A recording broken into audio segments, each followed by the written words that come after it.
warahmatullahi wabarakatuh. Alhamdulillah di siang hari ini kita dapat melakukan pembelajaran secara online. Nah, sebelum ke penyampaian materi, perkenalkan nama saya Anissa Aldadista. Dan di sini saya tidak sendiri untuk presentasi hari ini, ditemani dengan teman saya yaitu Laviana. Nah, untuk mempersingkat waktu, langsung saja ya. Hari ini saya dan rekan saya akan menyampaikan atau membahas materi mengenai klasifikasi variabel dan desain skala pengukuran.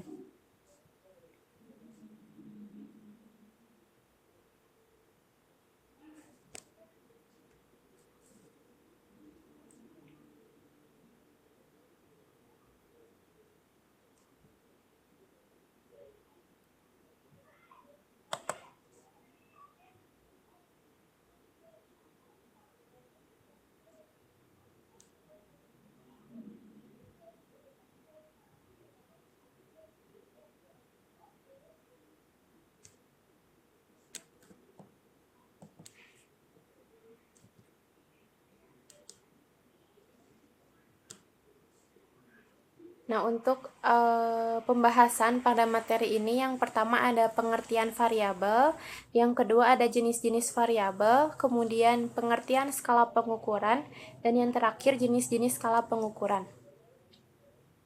Nah, yang pertama, ada yang tahu nggak sih apa itu variabel? Nah, menurut Kamus Besar Bahasa Indonesia, variabel ini merupakan sesuatu yang dapat berubah-ubah, berbeda-beda atau bermacam-macam, serta merupakan faktor yang menentukan perubahan. Nah, sedangkan menurut Effendi pada tahun 1982, variabel ini adalah suatu atribut atau karakteristik yang dapat diukur dan memiliki variasi nilai. Sedangkan menurut Hodge dan Farhadi, variabel ini adalah segala sesuatu yang dapat diukur atau diamati dan memiliki nilai yang berbeda-beda. Nah, sehingga variabel ini itu dalam penelitian menjadi objek pengamatan yang memiliki variasi nilai. Kemudian peneliti juga dapat menarik kesimpulan berdasarkan data yang diperoleh. Jadi intinya variabel itu nilai. Nah, selanjutnya klasifikasi variabel. Nah, variabel ini berdasarkan fungsinya dapat diklasifikasikan menjadi 5 jenis variabel. Nah, yang pertama ada variabel bebas, kemudian variabel terikat, kemudian ada variabel kontrol, dan yang keempat variabel moderat, dan yang terakhir itu ada variabel intervening. Nah, untuk yang pertama itu ada variabel bebas. Variabel bebas atau sering disebut independent variable ini adalah variabel yang dimanipulasi atau diubah oleh peneliti dalam suatu eksperimen atau penelitian untuk melihat dampaknya terhadap variabel lain. Nah, ini sama kayak yang tadi dibahas waktu perkuliahan ini ya, statistika multivariat. Nah, jadi variabel bebas ini itu berperan sebagai penyebab atau faktor yang dianggap mempengaruhi hasil yang diukur. Nah, dalam eksperimen itu biasanya peneliti bisa mengendalikan variabel bebas untuk mengetahui bagaimana perubahan pada variabel ini mempengaruhi variabel lain. Nah, jadi variabel bebas itu intinya itu variabel yang mempengaruhi serta variabel ini itu biasanya bisa kita kendalikan. Nah, bisa kita ambil contoh, misalkan peneliti ingin mengetahui apakah penggunaan media pembelajaran berbasis teknologi seperti perangkat lunak interaktif sebagai variabel bebas dapat meningkatkan pemahaman siswa tentang konsep aljabar. Nah, dapat kita lihat bahwa media pembelajaran berbasis teknologi di sini bisa kita sebut sebagai variabel bebas karena media pembelajaran berbasis teknologi ini dapat mempengaruhi tentang pemahaman siswa tentang konsep aljabar. Nah, selanjutnya ada variabel terikat. Nah, variabel terikat atau dependent variable ini adalah, sebentar ada yang mau masuk dulu.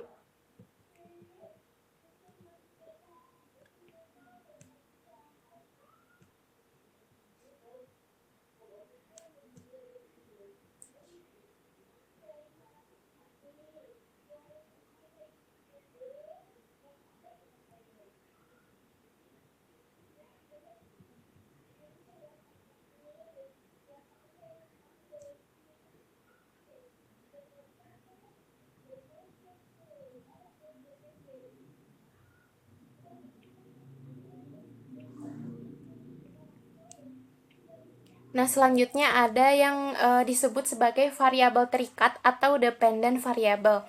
Nah, variabel terikat ini adalah variabel yang diukur atau diamati dalam penelitian untuk mengetahui hasil dari perubahan yang dilakukan pada variabel bebas. Nah, kalau tadi variabel bebas itu yang mempengaruhi hasil. Nah, kalau variabel terikat ini yang dipengaruhi oleh variabel bebas. Nah, jadi dapat kita anggap kalau variabel ini itu dianggap sebagai variabel yang dipengaruhi oleh variabel bebas. Nah, peneliti ini jadi kalau misalkan kita meneliti mengukur variabel terikat ini untuk melihat apakah ada perbedaan atau perubahan yang signifikan akibat dari variabel bebas.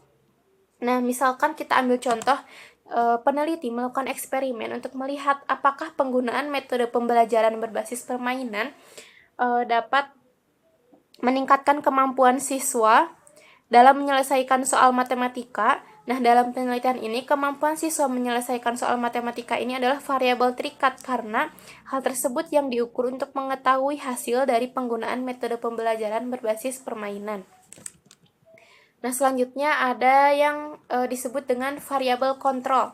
Nah, variabel kontrol atau kontrol variabel ini adalah variabel yang tidak dimanipulasi atau diubah dalam suatu penelitian tetapi tetap dijaga konstan. Nah, jadi tujuan dari penggunaan variabel kontrol ini itu untuk memastikan bahwa hasil penelitian ini tidak dipengaruhi oleh faktor-faktor lain yang dapat berkontribusi pada hasil yang diukur. Jadi variabel kontrol itu digunakan untuk apa ya? Misalkan dalam meneliti agar untuk mencari kayak melihat kayak apa ya, pokoknya mah variabel kontrol itu untuk menjaga agar si penelitian itu variabel tidak dipengaruhi oleh variabel-variabel lain. Nah, biar lebih jelas ya kita lihat contohnya. Nah, misalkan seorang peneliti ingin menguji pengaruh metode pembelajaran berbasis proyek terhadap hasil belajar matematika siswa. Nah, dalam penelitian ini, peneliti harus mempertimbangkan variabel-variabel lain yang mungkin mempengaruhi hasil belajar. Sehingga mereka perlu menggunakan variabel kontrol. Nah, dalam penelitian tersebut, peneliti bisa mengendalikan beberapa variabel berikut. Misalkan latar belakang, sosioekonomi, usia dan kelas, lingkungan belajar. Nah, dalam contoh ini itu variabel-variabel yang disebutkan tadi itu merupakan variabel kontrol karena peneliti tidak ingin faktor-faktor ini itu mempengaruhi hasil belajar siswa. Kayak tadi kan kayak hasil belajar siswa kan bisa dipengaruhi ya selain dari motivasi belajar tapi juga bisa dari kayak latar belakang sosioekonominya, usia dan kelas, juga lingkungan belajar, sehingga peneliti itu dalam penelitiannya itu nggak pengen kayak penelitiannya itu ada pengaruh dari variabel-variabel yang tadi saya sebutkan. Jadi kayak latar belakang sosioekonomi, usia dan kelas, lingkungan belajar itu kita sebut sebagai variabel kontrol. Nah, selanjutnya ada variabel moderat. Nah, variabel moderat ini atau moderating variable ini adalah variabel yang mempengaruhi kekuatan atau arah hubungan antara variabel bebas dan variabel terikat. Dengan kata lain, variabel moderat ini dapat memperkuat atau memperlemah pengaruh variabel bebas terhadap variabel terikat. Nah, misalkan kita ambil contoh, seorang peneliti ingin mengkaji pengaruh penggunaan metode pembelajaran berbasis proyek atau variabel bebas terhadap hasil belajar matematika siswa. Nah, namun peneliti juga ingin mengeksplorasi bagaimana motivasi belajar siswa ini dapat mempengaruhi hubungan ini.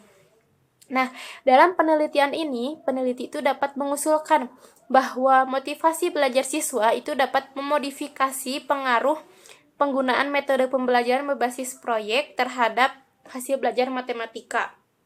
Nah, misalnya siswa yang memiliki motivasi belajar yang tinggi itu mungkin dapat merespon dengan lebih baik terhadap metode pembelajaran berbasis proyek dan menghasilkan hasil belajar yang lebih baik dibandingkan siswa yang memiliki motivasi belajar yang rendah. Nah, dalam hal ini, peneliti juga dapat membandingkan hasil belajar siswa yang memiliki motivasi tinggi dengan siswa yang memiliki motivasi rendah untuk melihat apakah terdapat perbedaan signifikan dalam pengaruh metode pembelajaran berbasis proyek. Nah, jika motivasi belajar siswa ternyata mempengaruhi hasil belajar, maka motivasi belajar ini dapat dikategorikan sebagai variabel moderat.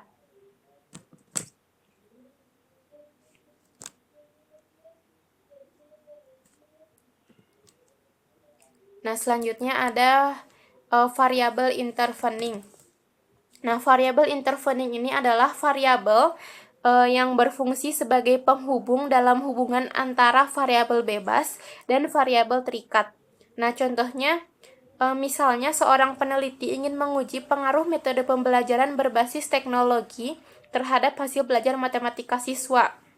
Nah, peneliti juga mempertimbangkan keterlibatan siswa dalam proses belajar sebagai variabel intervening. Nah, dalam contoh ini peneliti berhipotesis bahwa penggunaan metode pembelajaran berbasis teknologi dapat meningkatkan keterlibatan siswa. Dan dengan meningkatnya keterlibatan siswa, hasil belajar matematika mereka juga akan meningkat. Nah, dalam hal ini, keterlibatan siswa berfungsi sebagai variabel intervening yang menjelaskan bagaimana metode pembelajaran berbasis teknologi mempengaruhi hasil belajar. Nah, untuk selanjutnya, pembahasan mengenai skala pengukuran akan disampaikan oleh Laviana.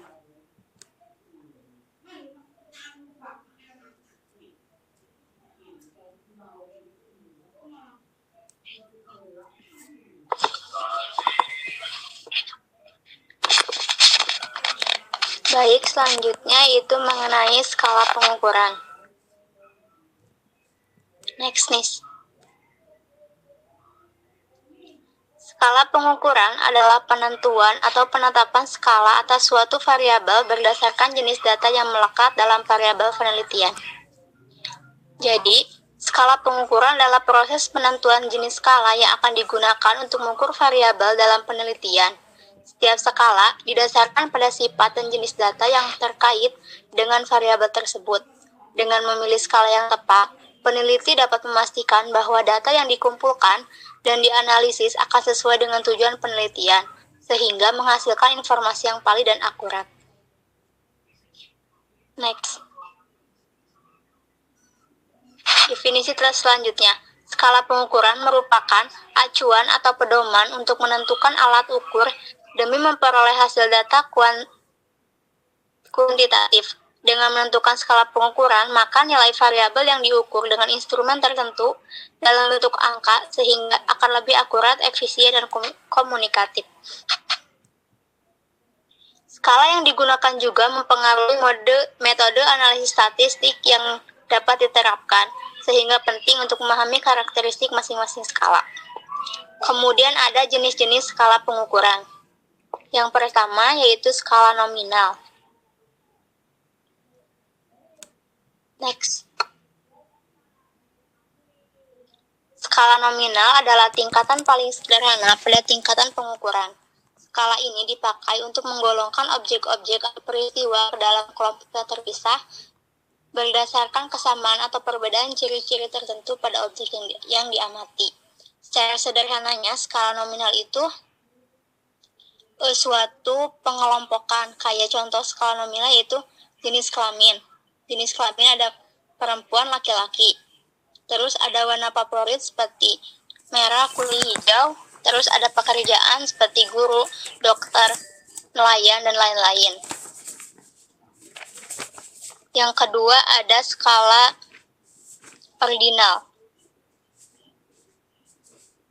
Next. Skala ordinal merupakan data kualitatif yang hanya memungkinkan untuk mengukur nilai sebagai yang lebih tinggi atau lebih rendah dalam skala. Skala ordinal merupakan data dengan memperhatikan adanya urutan. Kayak contohnya teh, kayak tingkatan pendidikan itu kan ada urutan mulai dari SD, SMP, SMA sampai perguruan tinggi. Terus ada contoh lain dari skala ordinal itu, contohnya kayak kepuasan pelanggan, kayak misalkan puas, sangat puas, tidak puas, cukup puas. Tuh, terus next. Nah, ada dua lagi, Anis.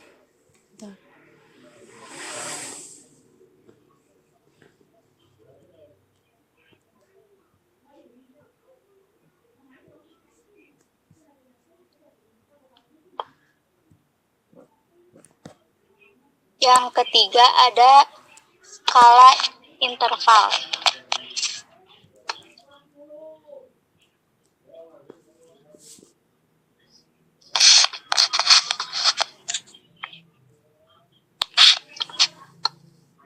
Skala interval. Tingkatan skala ini berada di antara skala ordinal dan nominal. Yang membedakannya, skala interval memiliki satuan skala atau satuan pengukuran yang standar dan jarak antar kategori dapat diketahui.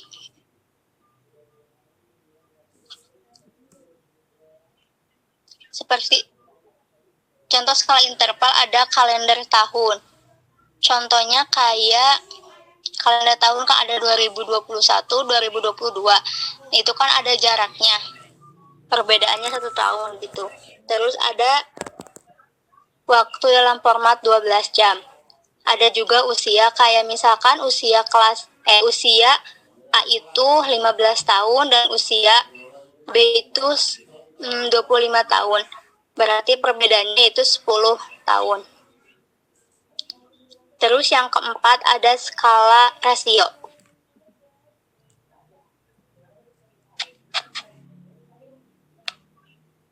Skala rasio adalah jenis skala pengukuran yang paling canggih.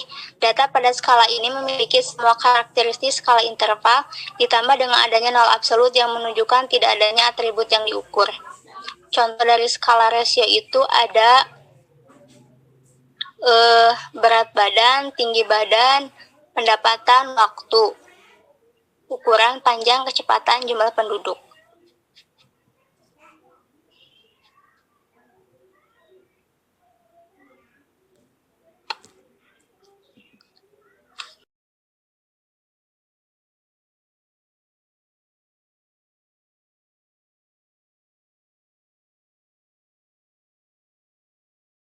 Izin bertanya, silahkan.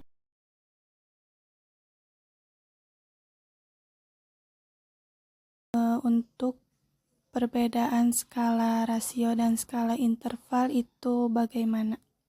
Jadi, untuk perbedaan skala interval dan skala rasio yaitu, jika skala interval mengukur perbedaan antara nilai tetapi tidak memiliki titik nol mutlak, sedangkan skala rasio yaitu mengukur perbedaan dan memiliki titik nol mutlak, yang berarti nol menunjukkan tidak adanya atribut yang diukur.